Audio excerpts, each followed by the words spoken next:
Good afternoon, beloved tribe. This is Emily Potter. I am the director of the Million Kisses Foundation and the director of this Lightworker Musicians Tribe. You might not know, but I am well aware of some of our tribe who is experiencing deep sadness and mourning and the loss that brings into mourning and grieving. And so I wanted to do a live video for this, and I'm going to be giving my invitation a little later as well, but I'll start from the very beginning and saying I'm calling out the healers, calling all healers in our tribe, that if you would like to encircle the family in our tribe who's experiencing deep sadness and mourning, then you are being invited to do that, and doing that by creating a video in behalf and dedicating it to this tribe. And I'll talk a little bit more about that in a moment. I want to first share with you that when I heard about some of the tribe members in our group experiencing it, my own heart has so much compassion for that. And the reason why is because I have a love story in my own life that is completely still bringing me that loss and that space of grieving. And it's something that happened several years ago. And still there's a void. There's that incompleteness of the story. And it doesn't actually matter, as you know, when you are grieving, that it doesn't matter how long it's been. So very much understand this, and even if you're not currently experiencing grief and sadness, you very much have in your life, and so this is an offering to you as well. And how this applies to us as musicians is that when I'm in that space of deep sadness and mourning, I don't want to pick up my instrument, and it feels impossible to sing. It feels like I'm just in survival mode, just getting from one day to the other. And one of the messages that we get from the world and our society is that time heals all wounds. So that's true to an extent, except that if you're not done with the grieving, then one of the consequences of hearing that message is that you might start to judge yourself that, well, enough time's been going.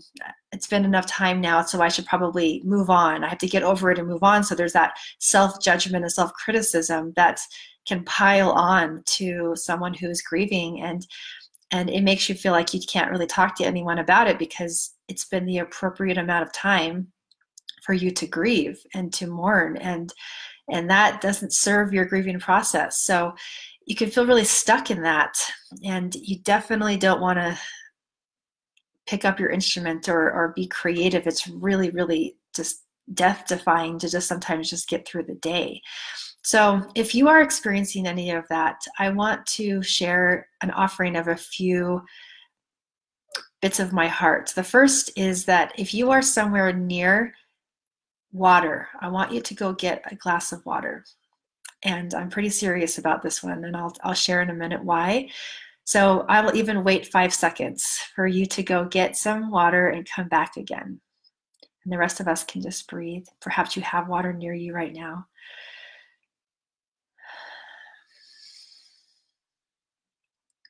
Okay. The reason why this is the first offering is I want you to now take a drink of water. And what I share with my clients and the people who work with me is that what you get to do is just drink water. And what this symbolizes is that no matter how deep the sadness goes in and how much you feel like you want to die because the pain is so severe, as you continue to let water come through into your body, what you're doing is truly sharing the messages with your body and with your spirit that you are choosing life. And so it means that you actually do have the faith, even if you feel like there's nothing and you can't take the words and you can't articulate the words. You're drinking water and you're showing with your action that I am choosing life, despite how sad and painful this is. And the reason why I go right into that tool and it seems like it's very simple, is because at this level of pain that you might be experiencing, you are in survival mode. And one of the important things for you to know, and one of the ones that my mentor shares with me, is that all you ever have to do is survive it. Whatever it is, your only job is to survive it. And so I'm going to share with you now some permissions that you get to have. And I share this because these are ones that you may not be giving yourself permission to do. You have permission to disappoint people. You have permission to eat too much, to use all of your sick days at work. You have permission to not pay your bills on time. I know, I'm going crazy here. You have permission to watch too much TV, watch too many movies, and not want to see the sun, not even have the sun on your skin for days and days. You have permission to not take showers for days and days. You have permission, this is a big one, you might not even agree with me, just take the things that feel good and leave the rest. You have permission to not care about other people. And I say that to even moms and dads, because you have to keep your babies alive and take care of them. But if you feel the guilt that you have to care about everyone else's feelings when you're in survival mode, that's what I'm talking about. You have permission to not care about other people's feelings right now. And even more so, you can share with them, I'm going to just be taking care of myself because I'm in survival mode. You have permission to spend too much money right now.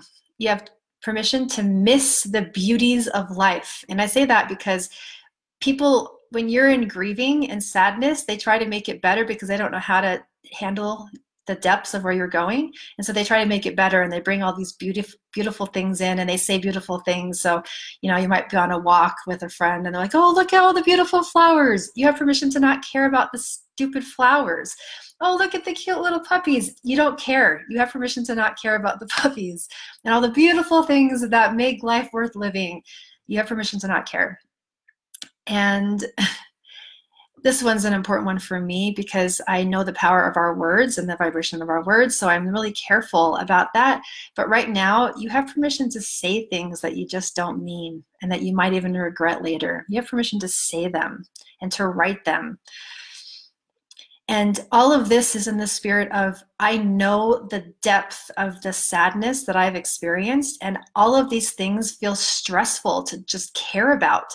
You're in survival mode if you're experiencing the sadness at the levels that I know myself. So drink water. And so you have permission to just survive. And the only thing you ever have to do in the space of this mourning and this sadness is just survive it. And if just drinking water is all you can do, then that's the tool that you have, and that's what I say to you. Okay, so now this is my invitation to those in our tribe. Healers, those who know that they're healers, I'm asking you to post a video as if we were all in a circle together and we are just offering a gift of our music medicine to one another. Because even if you're not in a deep mourning of a loss that's happening right now, what I know about us as humans is just by being human, you are experiencing something hard right now because it's the contrast of life that you are. And so this is my invitation for those healers out there to post a video. And what I want you to do is to put in your post the subject, this is my healing song for those in our tribe who are experiencing grief, mourning, or loss, something like that, so that we know that that's the spirit that you were able to watch this video and you felt impressed to rise to the occasion of serving our tribe in this way. Now, I want to specifically challenge those who are experiencing deep sadness to be the one to take leadership and post.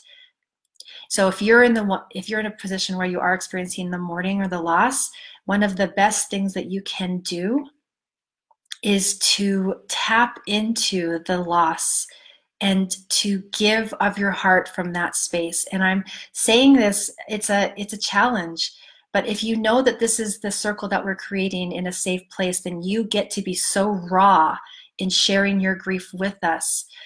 You're the one that's going to be giving the most powerful medicine to our healer, or to our tribe as a healer, because you're in the midst of it right now. And it's a secret.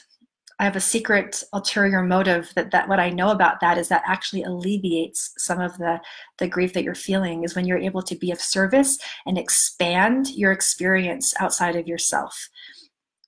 So that's my challenge to those in this group, those who know that they are healers and wants to serve our tribe this way, and those who are in their grief serving our tribe this way. And writing into your post, this is my healing song for those in our tribe who are grieving or experiencing loss or mourning. Now, one thing I want to share with you, that if someone's ever in grief or in loss, then you're not going to try to fix anything. You're not trying to give any advice. Please refrain from doing so. You're just offering a gift of your heart. Okay, so the last thing I want to share, these are just a tool for right now, for this moment. And I'm interested in going the distance with you on your journey, longer than just this moment. And so what that looks like for me is that, especially in my own life, as I have dedicated, as I've experienced lots and lots of the grief that I explained at the beginning, that it's been a long, long time. One of the things that is an extensive tool that I want to offer you is to dedicate your loss with your music. So if you're creating something, create a concert in the name of the thing that you have lost, or the person that you've lost. Create an album in the name of the loss, the person that you have lost, or the experience that you have lost. Creating an album. Oh my gosh, I'm feeling that. And specifically, the way that I can be of assistance to you is if you decide to go on a tour, dedicating the tour in the name of the loss, the person, the experience, because that's who I get to work with, and with my clients, is going for that extension of really transmuting and bringing that loss into creative energy. That's my offering to you. I want to give you an example of that. I just got to talk to a tribe sister recently who has a twin flame, and we talked on the phone, and she has been experiencing it for a very long time, the loss of this twin flame, and that she's not able to be with this twin flame. And what the vision I saw for her is that she has the opportunity to share her experience with other people who are experiencing that same loss and that loneliness at that deeper level with her music. And she knows it too. She shared that with me on the call, that she gets to bring her music out and give comfort and acknowledgement and compassion to those who are not with their twin flames. And I had this vision of her going on tour and having her audiences full of people who know that they have a twin flame, and that they feel less alone because of her and her music. That's definitely a way to be a lightworker musician and to make a huge difference in the world. That's one example. So if you feel ready to first take a step in posting a video for our tribe, then please do so. And if you're ready to go the distance to the next level and dedicating the loss you've experienced into creative energy, reach out to me and we'll create a plan together. We'll create that plan together, because I really, really believe in what you have to offer. And a lot of the power of who you are is because of the grief and the mourning and the sadness that you have experienced. It's really a powerful place. So reach out if you're ready to make a plan. And I send a lot of love to our tribe today. Have a wonderful afternoon. And thank you for sharing the videos that you're about to share with us.